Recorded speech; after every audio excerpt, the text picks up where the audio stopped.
Sir KA Paul Lokesh మీద కొన్ని వివాదాస్పద వ్యాఖ్యలు చేశారు సార్. ఎందుకని ఆయన ఆ వ్యాఖ్యలు చేయాల్సి వచ్చింది? మామూలుగానే కేఏ పాల్ ఒక విచిత్రమైన క్యారెక్టర్. తెలుగు సమాజంలో కావచ్చు, రాజకీయాల్లో కావచ్చు, ఆయన ఒక యూనిక్ అని కూడా చెప్పచ్చు.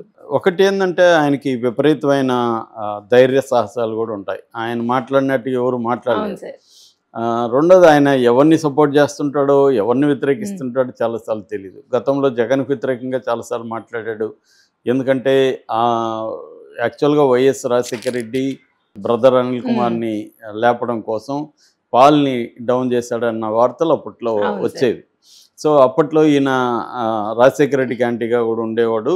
దాని తర్వాత చంద్రబాబుకి ప్రోగా ఉండేవాడు. మళ్ళీ జగన్ వచ్చినప్పుడు జగన్కి యాంటీగా మాట్లాడాడు చాలాసార్లు. అసలు జగన్ను ఓడించడానికి చంద్రబాబుకు అనుకూలంగా ప్రజాశాంతి పార్టీ తరపున సేమ్ సింబల్స్ పెట్టుకోవడం, సేమ్ పేరు. అక్కడెక్కడో రమేష్ అనే పేరు ఉన్నింది అనుకో వైసీపీలో, ఇతను కూడా కే రమేష్ అని ఉంటే ఇతను కూడా కే రమేష్ అనే క్యాండిడేట్ని సేమ్ ఆ కలర్స్ అవే, ఆ ఫ్యాన్ గుర్తు, ఇతనికి ఏదో హెలికాప్టర్ గుర్తుండేది అలాగే పెట్టి కన్ఫ్యూజ్ చేయడానికి ఇదే పాలు చేశాడు. ఇతనేమి నీతి నిజాయితీ అనేది ఏమి లేదు ఇతనికి కూడా.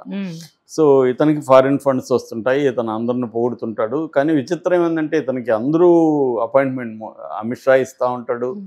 ఇక్కడ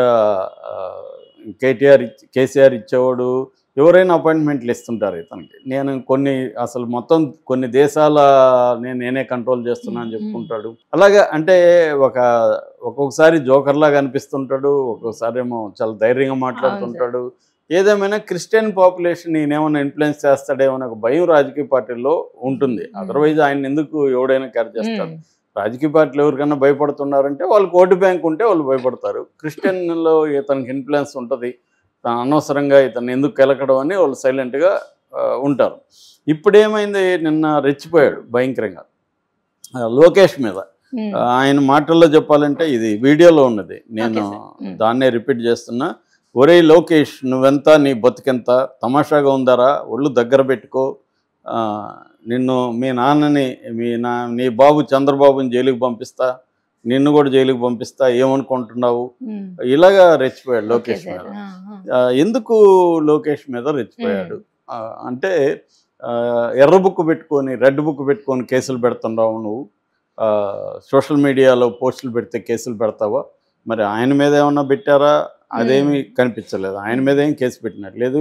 మేబీ వాళ్ళు ఎవరైనా ఉన్నారేమో తెలియదు అని రెచ్చిపోయాడు. జగన్ని విపరీతంగా పొగిడాడు. జగన్ ఎప్పుడు ఇలా చేయలేదు, జగన్ జెంటిల్ మ్యాను అని పొగిడాడు.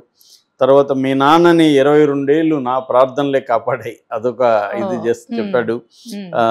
లేదంటే వైఎస్ రాజశేఖర రెడ్డి మీ నాన్నని జైలుకి పంపించాలని అప్పుడే అనుకుంటే నేనే కాపాడాను, వైఎస్ రాజశేఖర్తో మాట్లాడాను, నేనే దగ్గరుండి వైఎస్ రాజశేఖర్ మీ నాన్నని ఏం చేయకుండా చూసుకున్నాను. 22 ఏళ్ళు మీ నాయన ఉన్నాడు రాజకీయాల్లో అంటే, సేఫ్గా ఉన్నా అంటే నా వల్లే. తర్వాత మీ నాన్న జైలుకి పోతాడని కూడా, చంద్రబాబు జైలుకి పోతాడని నేను ముందే చెప్పాను, అదే జరిగింది.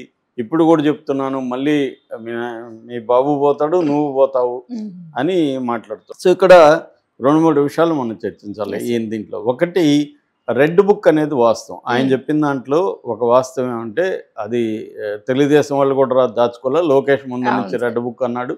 ఆ రెడ్ బుక్లో ఎవరెవరు పేర్లు రాసుకుంటే వాళ్ళ మీద కేసులు పెట్టడం, వాళ్ళని జైలుకి పంపించడం, చాలాసార్లు అక్రమ పద్ధతుల్లో అరెస్టులు, అంటే పోలీస్ స్టేషన్కి తీసుకెళ్ళడం, వాళ్ళని కొట్టడం, వాళ్ళు ఇంట్లో వాళ్ళు చెడితే మేము వదిలేసామని చెప్పడం, ఎక్కడో గెస్ట్ హౌస్లో పెట్టుకుని కొట్టడం, కోర్టుకు పెట్టకపోవడం, ఒకే వ్యక్తి మీద ఎక్కడెక్కడి నుంచో కేసులు పెట్టి ఇచ్చేయడం.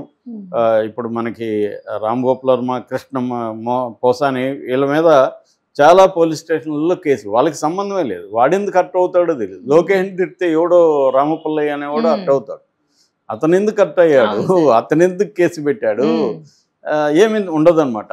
ఇలాగా ఒక వేధింపులు అనేది, ఇది కావాలని లాని చట్టాన్ని ఉపయోగించుకుని ఇల్లీగల్ అరెస్టులు చేసి ఇదైతే తెరలేపింది తెలుగుదేశం కూటమి ప్రభుత్వం. దీన్ని పవన్ కళ్యాణ్ ఖండించట్లేదు, చంద్రబాబు ఖండించట్లేదు, ఇవన్నీ జరుగుతూనే ఉన్నాయి. ఏమన్నంటే జగన్ చేశాడు కదా, అవును జగన్ వెధవైతే నేను కూడా వెధవని ఒప్పుకున్నట్టేనా, జగన్ అక్రమాలు చేస్తే నేను కూడా చేస్తానంటే ఇంక మీ ఇద్దరికి తేడా ఎందుకు? మరి జగన్నే ఎన్నుకోవచ్చు కదా. అప్పుడేమో జగన్ ఇవన్నీ చేశాడు, అన్నప్పుడు మీరు చేయకుండా ఉండాలి కదా. సో కానీ అది లేదు, ఏదన్నా అంటే జగన్ చేశాడని సపోర్ట్ చేసుకోవడం ఇదైతే జరుగుతుంది.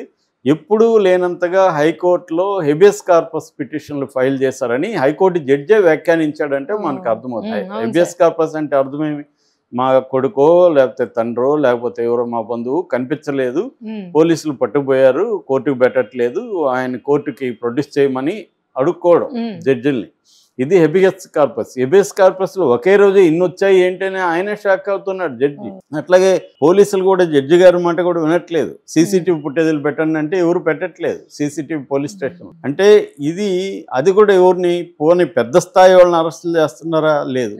అదే మొన్న ఎవరో రాశారు, పెద్ద రెడ్డి అంటే వైసీపీలో అరెస్ట్ చేసింది వర రవీందర్ రెడ్డి. పెద్ద రెడ్లంతా బాగానే ఉండారు, పెద్దిరెడ్లు, పెద్దారెడ్లు, నానిలు, వలభనేని వంశీలు, రోజారెడ్లు, వీళ్ళందరూ హ్యాపీగానే ఉన్నారు. వాళ్ళు మరి డబ్బులు ఇచ్చి మేనేజ్ చేసుకున్నారని కూడా వార్తలు వైరల్ అవుతున్నాయి. సో అంటే డబ్బు పరపతి ఉన్నోళ్ళని టచ్ చేయట్లేదు. ఎవరో వాళ్ళు నిజంగా వైసీపీ మీద ప్రేమో లేకపోతే వైసీపీ వాళ్ళ దగ్గర డబ్బులు తీసుకోనో వైసీపీ ఇది చేసి కొంత ఎక్స్ట్రా కూడా మాట్లాడి ఉండొచ్చు వీళ్ళ మీద, నో డౌట్. వాళ్ళ మీద కేసులు పెట్టడం తప్పు కాదు, కానీ అక్రమంగా కేసులు పెట్టడం, అక్రమంగా వాళ్ళని కోర్టుకు పెట్టకుండా పోలీస్ స్టేషన్లో టార్చర్లు చేయడం ఇదైతే ఖచ్చితంగా రాజ్యాంగ వ్యతిరేకం. అది జగన్ చేసినా చంద్రబాబు చేసినా, జగన్ చేశాడు కాబట్టి నేను చేయిస్తాను అనే దానికి అది ఆర్గ్యుమెంట్ పనిచేయదు. జగన్ చేశాడు కాబట్టి నువ్వు చేయకుండా ఉండాలి యాక్చువల్గా, అప్పుడే కదా నీకు డిఫరెన్స్ తెలిసేది. మళ్ళీ వాళ్ళు వచ్చి చంద్రబాబు చేశాడు, లోకేష్ చేశాడు మళ్ళీ చేస్తారు కదా వాళ్ళు. సో ఇది ఒక విశేష సర్కిల్ లాగా అందరూ కలిసి డెమోక్రసీని, ప్రజాస్వామ్యాన్ని, రాజ్యాంగాన్ని కొని చేయడం తప్ప ఏం కాదు. ఆ విషయంలో కేఏ పాల్ మాట్లాడిన దాంట్లో వాస్తవం ఉంది. మీరు ఇలాగా రెడ్ బుక్ పేరుతో నువ్వు నీకు ఇచ్చింది అది దానికి కాదు కదా. ఇక రెండవ అంశం, జగన్ జెంటిల్మ్యాన్ అవన్నీ అంటున్నాడు. జగన్ జెంటిల్మ్యాన్ ఏం కాదు, జగన్కి వీళ్ళకి ఏం తేడా లేదు. జగన్ కూడా అక్రమ కేసులు పెట్టాడు. జగన్ కూడా ఇదే టీడీపీ సోషల్ మీడియా మీద క్రాక్ డౌన్ ఉపయోగించి జగన్ కూడా చేశాడు. చాలామందిని అరెస్ట్ చేశాడు, అర్ధరాత్రులు అరెస్ట్ చేయడం, ఈయన రఘురామకృష్ణరాజు లాంటి వాళ్ళని కొట్టారనే ఆరోపణ ఆయనే చేశాడు. అది ప్రూవ్ కావాల్సింది. ఏదేమైనా ఆయన మీద సెడియేషన్, బ్రిటిష్ కాలం నాటి రాజద్రోహ నేరం పెట్టడం ఇవన్నీ ఖచ్చితంగా ఘోరమైన విషయాలు. అది ఈయన మాట్లాడేటప్పుడు ఈయన అవి కూడా చెప్పాలి, అంతేగాని ఆయన జెంటిల్మ్యాన్ లోకేష్ ఒకడే బ్యాడ్ గై అన్నట్టుగా ఈయన మాట్లాడడం అయితే రాంగు. రెండవది, ఈయన అలాంటి బూతులు తిట్టాల్సిన అవసరం లేదు, నువ్వు చెప్పచ్చు విషయం. ఎందుకంటే ఇదంతా ఏమవుతుందంటే అసలు విషయానికి ఇంపార్టెన్స్ పోతుంది. దీన్నే ఒరే లోకేష్ ఒళ్ళు బలిసిందా ఇట్లాంటి భాష అంతా ఆయన నువ్వెంత నీ బతుకెంత ఇవన్నీ అనవసరం కదా.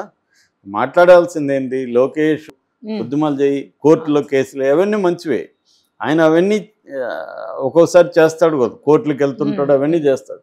కానీ రెచ్చిపోయి ఇలాంటి భాష మాట్లాడడం వల్ల ఏమవుతుందంటే పర్పస్ కూడా సాల్వ్ కాదు.